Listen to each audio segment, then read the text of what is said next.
தன்னுடைய சுறுசுறுப்பு பேச்சால் அனைவரையும் கவரக்கூடிய ரிஷபராசி நேயர்களே. இந்த 2025வது வருட தமிழ் புத்தாண்டு எனக்கு எப்படி எல்லாம் இருக்க போகிறது, என்னவெல்லாம் கொடுக்க போகுது அப்படின்னு சொல்லி பார்த்தோம் அப்படின்னா, ரிஷபராசிக்காரங்களுக்கு எல்லாமே கிடைக்க போகுது. லைட்டா கொஞ்சம் பொறாமையா தான் இருக்கு எங்களுக்கு. அந்த அளவுக்கு வருடகிரகங்களுடைய டிரான்சிட் அப்படின்றது சூப்பரா இருக்க போகுது. சும்மா சொல்லக்கூடாது. லாபத்தில் போய் சனி உட்கார போகிறார். 2ல் வந்து குரு உட்கார போகிறார். அதெல்லாம் வந்து பார்க்கும்போது எங்களுக்கெல்லாம் ஒரு மாரி இருக்கு. அப்படி இருக்கு. ரிஷபராசிக்காரங்கள பொறுத்தவரைக்கும் இதுக்கு மேலக்கு தலைக்கு மேல உட்கார்ந்திருந்த குரு மே மாசத்துக்கு அப்புறம் அப்படியே கொஞ்சம் இறங்கி பக்கத்து வீட்டுக்கு போறாரு. அப்பாடா! என்னமோ லைட் வரும்னாங்க. என்னமோ வந்து நான் அப்படி இருக்க போறேன். அதெல்லாம் இருந்தேன் தான். ஆனாலும் பஞ்சாயத்து, பஞ்சாயத்து, பஞ்சாயத்து வேலை வேலைன்னு ஓடிக்கிட்டே இருந்தேன்.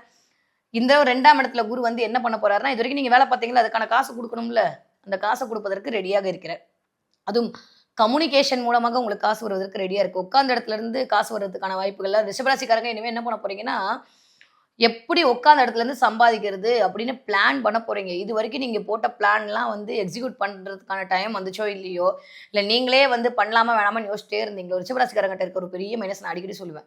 10 தடவ நீங்களே எழுதி பார்த்து 11வது தடவ தான் வந்து ஓகே சொல்லுவோம் அப்படின்னு சொல்லுவீங்க. அந்த அதுக்குள்ள அந்த இடமே அப்படியே நகர்ந்து போயிடும். ஆனா இந்த தடவ அதெல்லாம் இல்ல. ஒரு தடவ பார்த்தாச்சு, அவ்வளோதான் அடுத்த வேலைய பண்ணிடணும் அப்படின்ற மாரி உங்கள வந்து குரு தூண்ட போகிறார். 2ஆம் இடத்திற்கு குருவோடைய நகர்வு அப்படின்றது சூப்பருங்க. 10க்கு 11ல சனி வந்து உட்கார்ந்திருக்காரு அப்படின்னாலே அதுவே எக்ஸ்ட்ரார்டினரி. அப்புறம் ராகுவோட 10ஆம் இடத்தில் ராகு 10ல் ஒரு பார்வையாவது வேணும்பாங்க. 10ல ராகுவோட அமைப்பு. சும்மா சொல்ற மாரிலாம் இல்லங்க. சூப்பரா இருக்குங்க. ரிஷபராசிக்காரங்கள பொறுத்தவரைக்கும், ஆ பிரம்மாண்டமா நீங்க யோசிச்சு, அதன் மூலமா வரக்கூடிய பணம் அப்படின்றது உங்களுக்கு நிலைக்கப் போகிறது. நான் சொல்றது புரியுதா?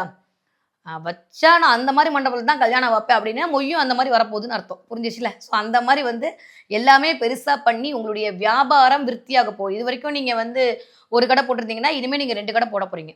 ஆனா 2 கடையிலயும் உங்களுக்கு வியாபாரம் பெருக போகுது. 2 கடையிலயும் கஸ்டமர் வரப்போறாங்க. யாரெல்லாம் ரிஷபராசிக்காரர்களாக இருந்தீங்களோ, கண்டிப்பாக எழுதி வச்சுக்கோங்க. உங்க வீட்ல கல்யாணம் அப்படின்றது கூடி வருது. குவா குவா சத்தம் கேட்கப் போகிறது. மனமகிழ்ச்சி கிடைக்கப் போகிறது. இடம் மாற்றம் இருக்கப் போகுது. இதுவரைக்கும் ஒரு ஏசி கூட வாங்கி மாட்டலன்னு சொல்லிட்டு இருக்கக்கூடிய ரிஷபராசிக்காரங்க வீட்ல ஏசி வாங்கி மாட்டப் போறீங்க. குடிசையில கூட ஏசி வாங்கி போட்டு கூலா இருக்க போறீங்க. ஜாலியா இருக்க போறீங்க. சந்தோஷமா இருக்க போறீங்க. எத பத்தியுமே கவலைப்படுறதுக்கான நேரம் இல்ல. வார்த்தைகளில் மட்டும் கொஞ்சம் தேன் தழுவிய வார்த்தை கண்டிப்பாக தேவை முதல் 3 மாதத்திற்கு. ஓகே. எதுல கேர்ஃபுல்லா இருக்கணும்னா, பேசக்கூடிய வார்த்தையில கேர்ஃபுல்லா இருக்கணும். ஓகே. ரிஷபராசிக்காரங்கள பொறுத்தவரைக்கும் கொஞ்சம் அம்மாவோட ஹெல்த்ல வந்து கண்டிப்பா பார்த்துக்கணும். நான் ஆல்ரெடி சொல்லியிருக்கேன். இருந்தாலும் இந்த தமிழ் புத்தாண்டு ஏப்ரல் மாதம் பிறக்கக்கூடிய இந்த விசுவாச வருடம் எப்படி இருக்க போகுது அப்படின்னா, கொஞ்சம் ஹெல்த்ல கை வைக்கக்கூடிய வருடமா இருக்குங்க. அதுல கொஞ்சம் பார்த்துக்கணும்.